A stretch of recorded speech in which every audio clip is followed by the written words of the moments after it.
After releasing a report on economic growth under his presidency, Donald Trump took to the White House's South Lawn to brag about the 4.1% gross domestic product increase. During the speech, he made a number of boastful statements, all of which are explained, and often debunked, below. Sponsored 1. We are in the midst of the longest job growth streak in history. Though job growth during Trump's first year has been notable and even considered historic, it still was below the last 4 years of President Barack Obama's 2 terms in office. 2. Taking credit for low rates of Black, Hispanic and women's unemployment levels. The president has deployed the claim multiple times that he is responsible for lowering Black unemployment rates, despite data that shows Black unemployment has been steadily decreasing since 2010. Trump claimed during the speech that women's unemployment is the lowest it's been in 65 years, a claim made in a recently published piece in the conservative American Spectator magazine, though over 800,000 women were added to the workforce during Trump's first year in office. That number, factcheck.org noted, is 34% lower than the number of women that were added in the 2 years prior, and is the smallest increase since 2012 and below the historical norm for the past 54 years, dating to 1964. 3. $300 billion in profits has been brought back to the U.S., and it will eventually be over $4 trillion. Trump accurately boasts of $300 billion in profits being repatriated this year, then inaccurately adds, "We think it's going to be, in the end, when completed, over $4 trillion. 4 experts tell me the $4 trillion number is a lie. No estimate is higher than $3.1 trillion. Daniel Dale, at Dale 8, July 27, 2018. Daniel Dale, the Toronto Star's White House correspondent, noted that although Trump was accurate when bragging about the $300 billion in repatriated profits, experts he spoke to said the figure of over $4 trillion is a lie and that no estimate is higher than $3.1 trillion. 4. Other countries stole our jobs and plundered our wealth. It's unclear what specific countries Trump believes stole American jobs and plundered its wealth, but according to a Forbes report published in November of 2017, the United States was the 12th richest country in the world. Hong Kong is the only country on the list that's considered wealthier per capita than the U.S. that is even close to being targeted by the president's trade war with China, and is nonetheless its own economic entity separate from the Chinese mainland. The concept that other countries are taking, or stealing, outsourced American jobs is both false and often considered a racist dog whistle.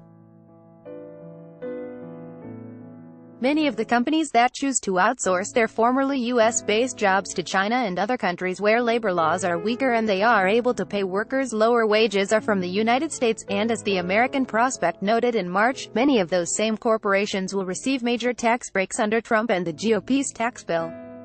5. The crowd of crying steelworkers. The president said that during a stop at a steel plant in Granite City, Illinois, he met with steel workers, some of the roughest, toughest people you have ever seen, half of whom had tears coming down their faces. It's impossible to know whether half the crowd was crying, though Fox News did show a video of one steel worker tearing up while praising Trump for emboldening American workers. 6. Bragging about the obsolete deal of adding 400,000 manufacturing jobs to the economy.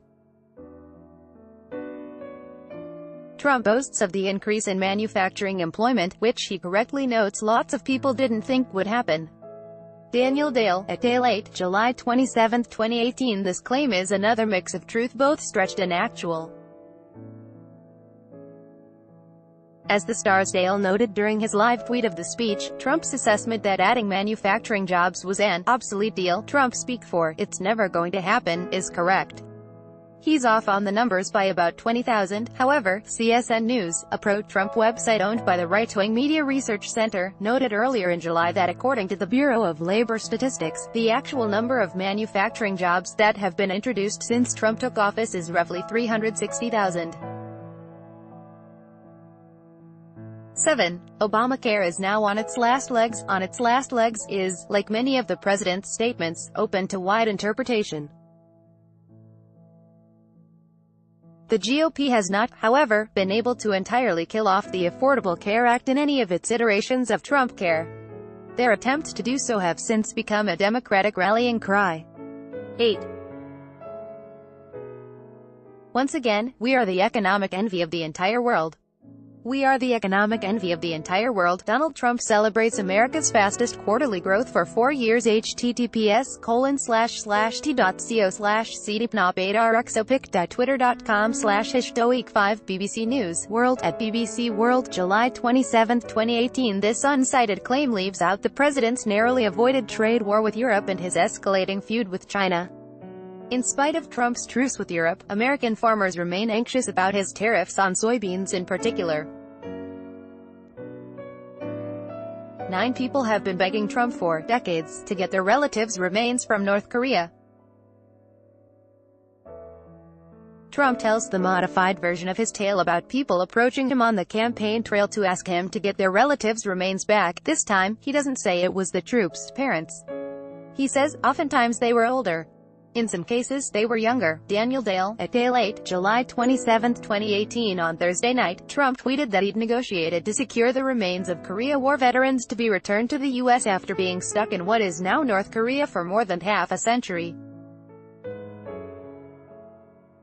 He brought this non-economic topic up again during the speech meant to tout GDP growth under his administration and cited the repatriation of the remains as something that's important for the lives of not only Americans but lives all over the world. Dale noted that Trump has more than once deployed his story about people approaching him for decades on the streets asking him to do something to help them get the remains of their loved ones back from what modern-day North Korea following the U.S.-Korean War in the early 1950s. In some instances, though not this one, the reporter tweeted, the president made the impossible claim that the parents of people who died over 80 years ago would approach him. Now, he claims that oftentimes they were older, though, in some cases, they were younger.